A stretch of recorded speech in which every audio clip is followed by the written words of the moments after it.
Hi everyone, this is Dr. Swaminath. I am a consultant psychiatrist, Cord Road Hospital. Today I am going to speak on yoga and mental health on the occasion of International Yoga Day, which is generally celebrated on the 21st of June of every year. All of you would remember that a couple of years back, the UN in its General Assembly accepted 21st of June to be celebrated throughout the world, and 177 countries accepted to celebrate it on this day, 21st of June, every year. Yoga has been a discipline of India and Indian civilization for more than thousands of years. Yoga, or yoga abhyasa as we generally call it, has been given to us by our rishis and the Vedas. The prime aim of yoga has been to integrate or join the Jivatma with the Paramatma and the physical body with the mental capabilities. So to join the body and mind and Jivatma and Paramatma. Yoga comes from the word yuj, which means to join. This was the aim in the earlier days. Now, while this continues to be an aim, the present day issues and problems has taken the focus of yoga less into this exalted goal of integration of Jivatma and Paramatma, which is moksha, to something more mundane, to use techniques of yoga in education as well as health. Of this, mental health is a very important issue in which yoga plays a very important role. It is worthwhile to remember that the World Health Organization has included yoga into its complementary and alternative treatments and is used in various illnesses as an add-on treatment in addition to the treatment which it has espoused for its recovery. Most importantly, mental health also is yoga can be used in the treatment of mental health both individually as well as a complementary treatment. It is worthwhile to remember that Saint Patanjali, who wrote a wonderful book called Patanjali Yoga Sutras, in his second sutra says, Yoga Chitta Vritti Nirodha. Chitta is mind and Vritti are the modifications. The modifications of the mind which can occur either in the thoughts, in the emotions, or in the behavior, resulting in problems to the individual, can be changed by yoga or yoga abhyasa. Yoga to a lot of people mean the asanas or the physical component where people retain postures. But yoga actually, according to Patanjali, is Ashtanga Yoga. The 8 limbs of Ashtanga Yoga are 1. Yama, which are basically ethical rules. There are 5 yamas: ahimsa or non-violence, satya or truthfulness, asteya, which is non-stealing, brahmacharya or chastity, and aparigraha or non-possessiveness. These ethical rules are to be followed by everyone, and these are basically morals. The second limb is niyama or observances. There are 5 niyamas: saucha or purity, santosha, happiness, tapas, austerity, swadhyaya, self-study, and Ishvara Pranidhana, contemplation on Ishvara.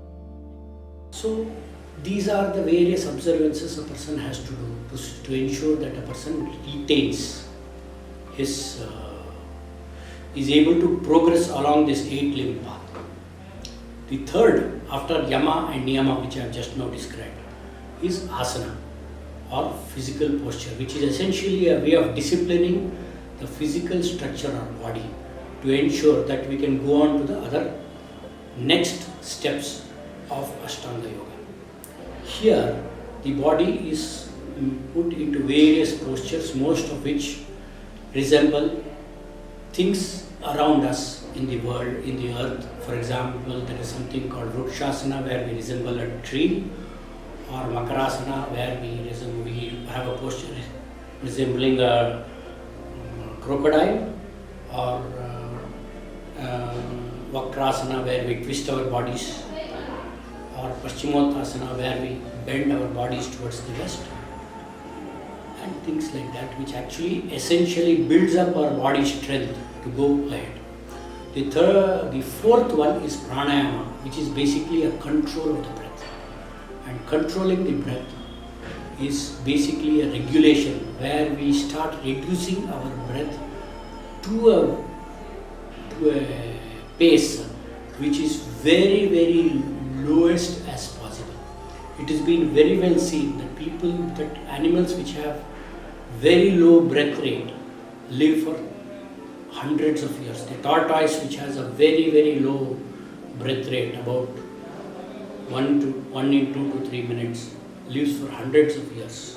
Whereas we, which has a breath rate of around 20, live for an average of 100 years. Whereas a rabbit, which has a very much higher breath rate, dies quite early.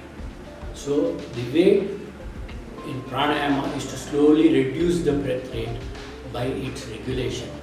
And also what happens is that the prana, the concept in yoga is called prana. It moves in various chakras and nadis throughout the body and opens it up. And wherever there is a distortion of the nadi, there are illnesses or what is called vyadhis. And these vyadhis get ameliorated with a normalization of the prana. After pranayama, which is the fourth limb, the fifth limb is pratyahara, which is essentially a withdrawing of our senses from the external objects. Like a tortoise withdraws its head and 4 limbs onto itself, we withdraw ourselves away from the 5 sense organs into ourselves, so that we are not pulled towards enjoying those sense organs and diverted away from the main path of yoga. After that, these are all 5 are called Bahiranga Yoga. That's 6th, 7th and 8th is called Antaranga Yoga. One which is called Dharana, which is a one-point concentration on something. I am now concentrating on the camera. Like that, it's a one-pointed concentration. It can be on the Omkara or God or anything which you want. Continuous dharana results in slowly merging of this particular one-sided consciousness, dissolving, and you go into what is called meditation, where there is something called nothingness within your mind.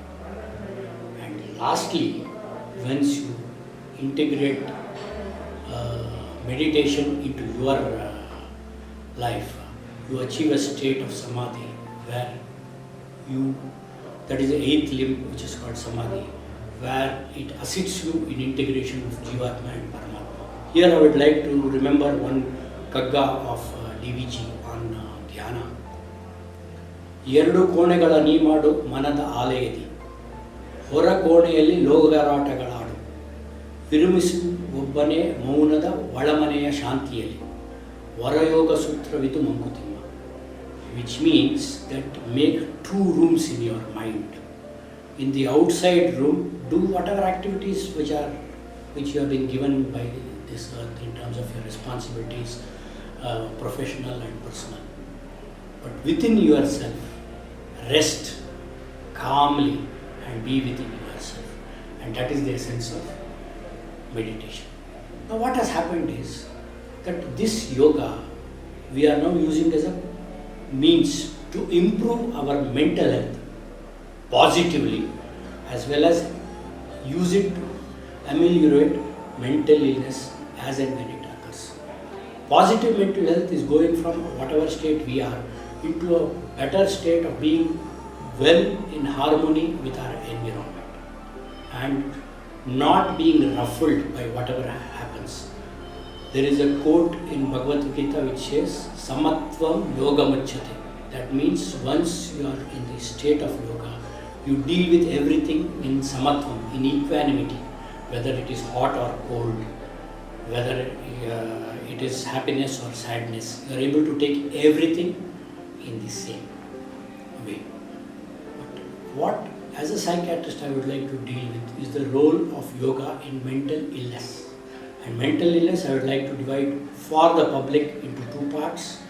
One which is caused by environmental factors because of events which are occurring in the environment, and one which is occurring from within.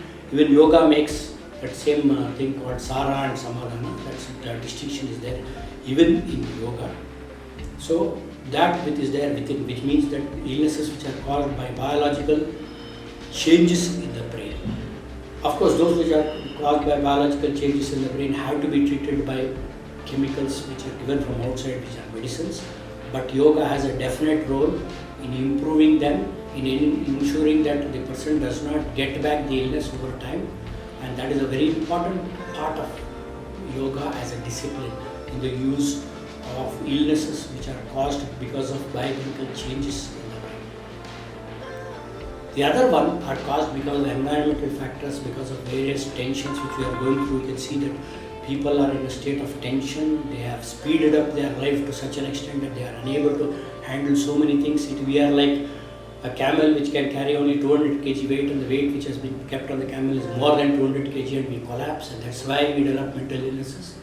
And these methods of yoga which I described earlier, like yama, niyama, asana, pranayama, pratyahara, dhyana, dhyana, samadhi, all help in reducing the speed of our thinking to an extent where people can be able to handle these things. For example, using pranayama, using meditation to reduce the speed of your thinking, speed of whatever thoughts, speed of whatever emotions are hitting you, speed of the behavioral abnormalities with which you are behaving and responding to the vagaries of the environment.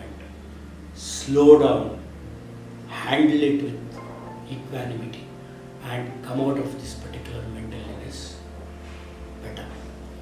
The issue here is that drugs are an important component in dealing with all of these mental illnesses, but yoga as a means of alternative and complementary therapy has been both recommended by the WHO, and I as a practitioner recommend it very strongly, because I personally feel that people who have